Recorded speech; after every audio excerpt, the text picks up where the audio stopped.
বিসমিল্লাহির রহমানির রহিম। Hello everyone, আসসালামু আলাইকুম। সবাইকে পবিত্র মাহে রমজানের শুভেচ্ছা জানিয়ে আজকের ব্লগটি শুরু করছি। কাছে এবং দূরে, দেশ এবং প্রবাস থেকে যারা ভিডিওটি দেখা শুরু করেছেন, আশা করছি আল্লাহ তাআলার অসীম রহমতে আপনারা সবাই ভালো আছেন। আমরাও আলহামদুলিল্লাহ ভালো আছি। যদিও প্রবাসীদের অবস্থা তেমন একটা ভালো নেই। আল্লাহ সবাইকে সবার জায়গা থেকে হেফাজত করুক, আমিন। এখন আপনাদের সাথে শেয়ার করি, আমার কিছু গোল্ড প্লেটেড কালেকশনের জুয়েলারি ছিল, তো ওখান থেকে প্রায় কয়েক জোড়া কানের দুল আমার সেল হয়ে গেছে, মাশাআল্লাহ, আলহামদুলিল্লাহ।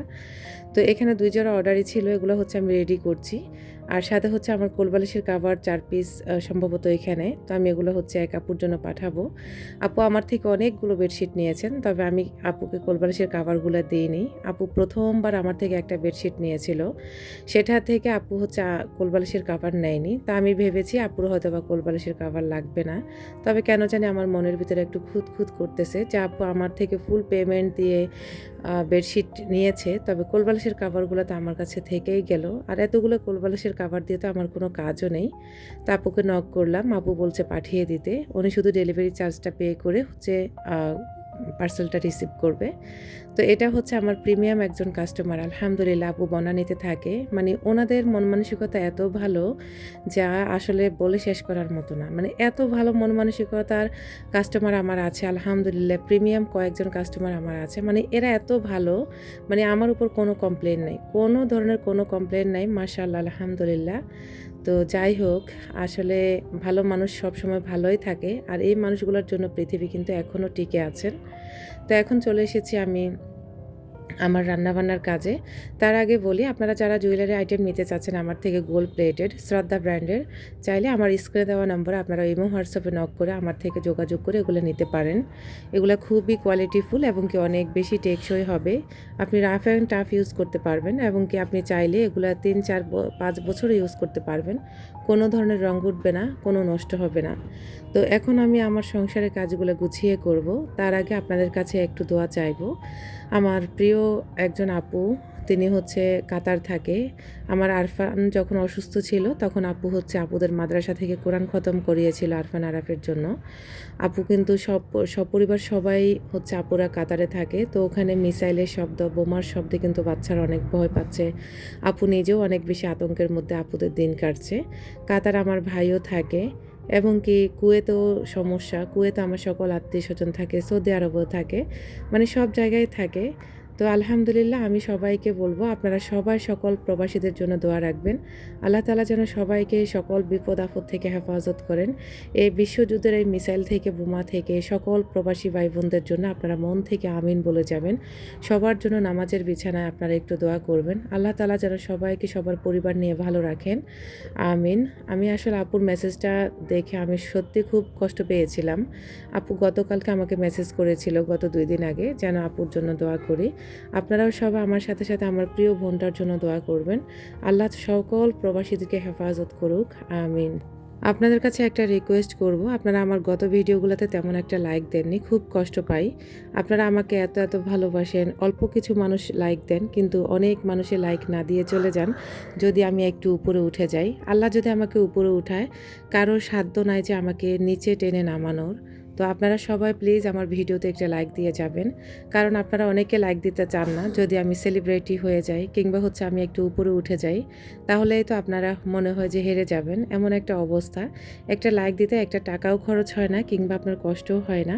প্লিজ হার্ডলি রিকোয়েস্ট রইল, একটি লাইক দিয়ে ভিডিওটা কন্টিনিউ করবেন। আপনার ছোট্ট একটি লাইক আমাকে নতুন একটি দিনের ভিডিও মেক করার উৎসাহ যোগায়। সংসারে যখন রান্নাবান্নার কাজে ব্যস্ত হয়ে পড়ি, যখন দেখি যে আমার মশলা বাটা নেই কিংবা হচ্ছে আদা রসুন ব্ল্যান্ড শেষ হয়ে গেছে, তখন কিন্তু এটার মতো খারাপ আমার মনে হয় আর কিছুতেই লাগে না। তো আদার খুবই দাম কমেছে, আর এই আদাগুলো হচ্ছে আমি রাতে হচ্ছে সুন্দর করে কেটে বেছে, মানে সকালে কেটে বেছে নিয়েছি, তবে আমি আর সময় পাইনি। সেই রাত 11:30টার সময় কিন্তু আমি আদাগুলোকে ব্ল্যান্ড করে ফ্রিজে রেখে দিলাম। আর এদিক দিয়ে দিনে যে কাপড় চোপড় ধুয়েছিলাম, গত ভিডিওতে দেখেছিলেন, ওগুলাকে আমি ছাদের থেকে এনে, যদিও হালকা করে ভাঁজ করে নিয়ে এসেছি ছাদের থেকে, যেন ভাঁজগুলো নষ্ট না হয়। আর বাসায় এসে এখন একদম সুন্দরভাবে ভাঁজ করে নিচ্ছি। আর এগুলো যেহেতু আলমারিতে থাকবে, এই কারণে সুন্দর করে ভাঁজ করে রাখার চেষ্টা করি সব কিছু। তো বুদ্ধি করে কিন্তু আমি আমার কাজগুলা করি। যেহেতু রমজান মাস, পবিত্র মাহে রমজান মাসে কিন্তু মানুষের অনেক, অনেক ব্যস্ততা থাকে। সেটা হোক বড় পরিবার কিংবা ছোট পরিবার কিংবা বড়লোক কিংবা নিম্ন মধ্যবিত্ত, যেই থাকুক না কেন, যে মানুষ যে পরিমাণ তার সেই পরিমাণে কিন্তু কাজ থাকে। আর আমি তো বলা যায় একদম গোছানো ছাড়া আমার ভালো লাগে না। এই কারণে কিন্তু বুদ্ধি খাটিয়ে কাজগুলোকে করে নিচ্ছি। আর যখন সময় পাই তখন কিন্তু আর বসে থাকি না বা অবসর সময় কাটাই না। আমার হাতে যে এক্সট্রা কাজগুলো থাকে ওগুলো গুছিয়ে রাখি, যাতে করে নেক্সট টাইম আমার কাজ করতে সুবিধা হয়। এখন চলে এসেছি সকালবেলা, আর ওই কাজগুলো করেছি আমি রাত প্রায় 11টা কিংবা 11:30টার সময়। তো এভাবেই হচ্ছে স্টেপ বাই স্টেপ কাজগুলোকে গুছিয়ে করি বলে হচ্ছে সব কিছু এত পরিপাটি গোছানো আপনারা দেখতে পান। তো এখন পরের দিন সকালবেলা ফ্রিজ খুলে দেখলাম যে আইস মোটামুটি হয়ে গেছে, তবে মাঝখানে এখনও বাকি আছে। আমি ভেবেছি পুরোটাই হয়ে গেছে। ওই যে রাত রাখতে রাখতে 12:30 বেজে গেছে। আর এই ঘণ্টাখানেকের ভিতরে মানে কয়েক ঘন্টার ভিতরে যা আইস হয়েছে সেটাকে হচ্ছে আমি এখন ছুরি দিয়ে কেটে কিউব আকারে করে আমি একটা বক্সে করে রেখে দেব। আমি আমার প্রয়োজন অনুযায়ী এগুলা হচ্ছে রান্নাতে ব্যবহার করতে পারবো। আপনারাও চাইলে এভাবে হচ্ছে ইউজ করতে পারেন। অনেকে আবার সিলিকনের আইস কিউবে রাখে, তবে আমার কাছে কোনো আইস কিউবের এখন বলা যায় আইস কিউব নেই। এই কারণে হচ্ছে আমি এটাই এভাবে হচ্ছে বুদ্ধি করে রেখে দিয়েছি, যাতে করে আমার প্রয়োজন অনুযায়ী আমি ব্যবহার করতে পারি। আর যেগুলোতে আইস হয় না সেগুলো আমি এভাবে বক্সে করে রেখে দিয়েছি, ওগুলো আমি নর্মালি রেখেই খাবো। এখন হচ্ছে আমি মুরগি রান্না করবো আজকে। তো মুরগিগুলোকে হচ্ছে আমি ভিজিয়ে নিয়েছি। আর সকাল থেকে কিন্তু কাজগুলো গুছিয়ে রাখার চেষ্টা করি। আর বুদ্ধি খাটিয়ে কাজ করলে দেখবেন এই মাহে রমজান মাসেও আপনি সব কিছু একা হাতে মেনটেন করতে পারবেন।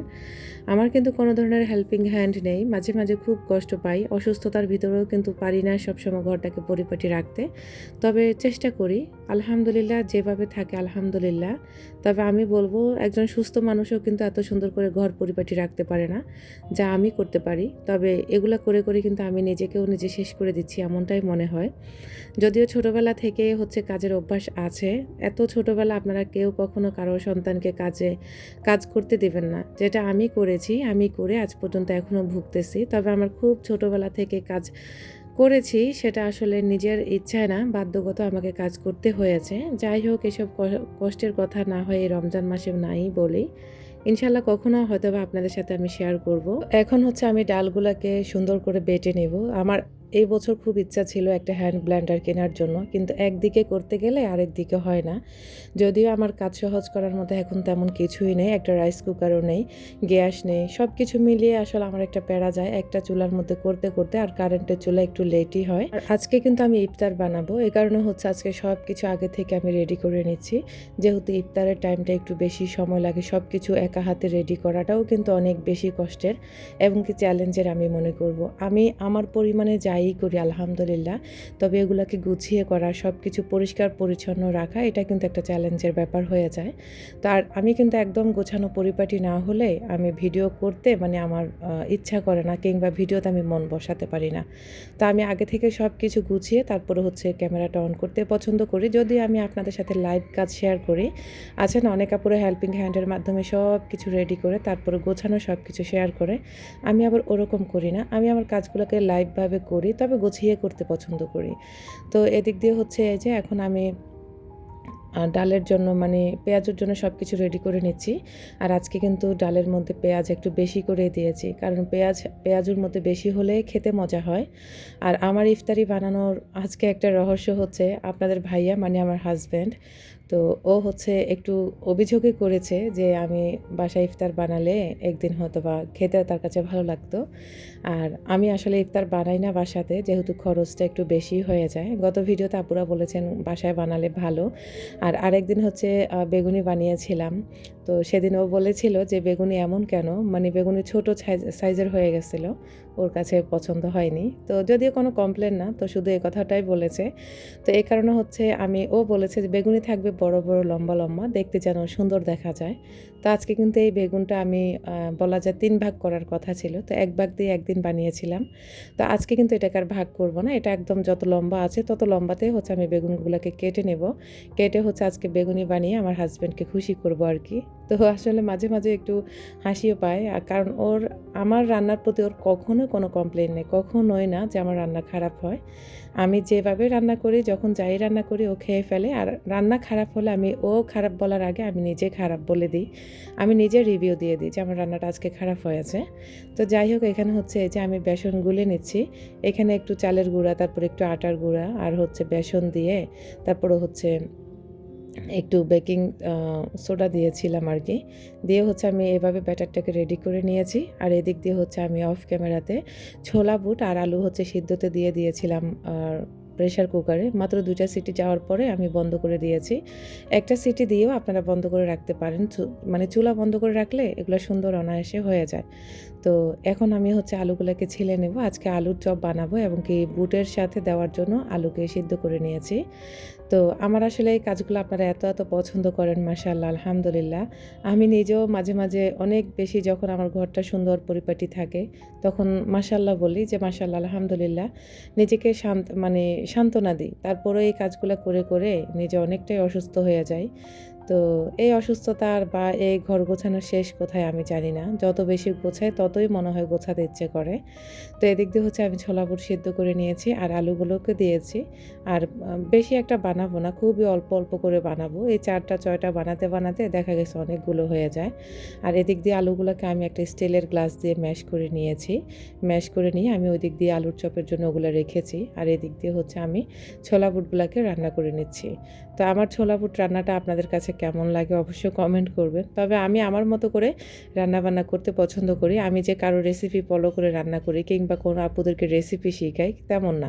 তবে আমি যা কিছু করি সেটাই আপনাদের সাথে প্রেজেন্ট করি। আর আপনারা মাশাআল্লাহ অনেক পছন্দ করেন। তো আমার কিন্তু এই পাতিলগুলা ছাড়াও অবশিষ্ট কোনো পাতিল নেই যে আমি আলাদা, আলাদা পাতিলে আপনাদেরকে রান্না করে দেখাবো। যখন যাই রান্না করব এই ২টা পাতিলে আপনারা আমার রান্নাবান্নাগুলো দেখবেন। কারণ এর থেকে বেশি আমার হাঁড়ি পাতিল নেই। যাই হোক, সব কিছু মিলিয়ে আলহামদুলিল্লাহ। তো এখন হচ্ছে আমি ছোলা বুটগুলোকে ভালো করে হচ্ছে রান্না করে নিচ্ছি। আর একটা মজার কথা, আমার আপু হচ্ছে ভিডিওতে দেখে বলেছিল আমি নাকি রান্না-বান্নার মধ্যে টমেটো একটু বেশিই দিয়ে ফেলি। তো ওইটা শুনে গতকালকে আমার খুব হাসিও পেয়েছিল। হয়তোবা আমার আপুর কাছে ভালো লাগেনি বেশি টমেটো। তবে চেষ্টা করব নেক্সট টাইম যেন আমি টমেটো কমিয়ে দিই। যাই হোক, একদিক দিয়ে হচ্ছে স্টেপ বাই স্টেপ কাজগুলো গুছিয়ে নিচ্ছি। আর বেশ সময়ও নেই তেমন একটা। খুব অল্প সময় আছে। খুব তাড়াহুড়া করে কিন্তু আজকের ভিডিওগুলো করেছি। যাতে করে আমার প্রিয় আপুদের উদ্দেশ্যে আমি শেয়ার করতে পারি। আর খুব লম্বা, লম্বা করে বেগুনিগুলাকে বানাচ্ছি। আজকে কিন্তু আমার সাহেব সত্যি খুশি হয়ে গেছে। মানে যখন হচ্ছে যখন আমি বেগুনিটা ভাজতেছি তখন কিন্তু আমার পাশেই ছিল। তো বলতেছে, "ওইদিন বলা থেকে আজকে একটু বেশিই বড় করে ফেলছো নাকি?" তো আসলে আজকের বেগুনিগুলা খেতে এত মজার ছিল আর দেখতেও মাশাআল্লাহ খুব সুন্দর ছিল। তো আজকে আমরা কিন্তু ৪টা বেগুনি বানাবো।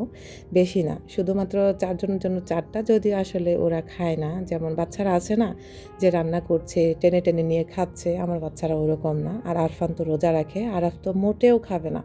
শুধুমাত্র ফর্মালিটি মেইনটেইন করার জন্য একটু টেবিলে বসে ওই একটু শরবত খাবে, না হয় ওর মন মতো হলে খায় আর কি। তো এখানে কতগুলো হচ্ছে বেগুনি, আলুর চপ এবং কি পেঁয়াজু বানিয়ে নিলাম। খুবই অল্প পরিমাণে, ধরেন ৪টা ৫টা করে বানাইছি। কারণ তেলেরও অনেক শর্ট হয়ে যাবে যদি এভাবে আমি ইফতার রেডি করতে যাই। তো এখন হচ্ছে আমি রান্নাটা বসিয়ে দেব সন্ধ্যার পরে।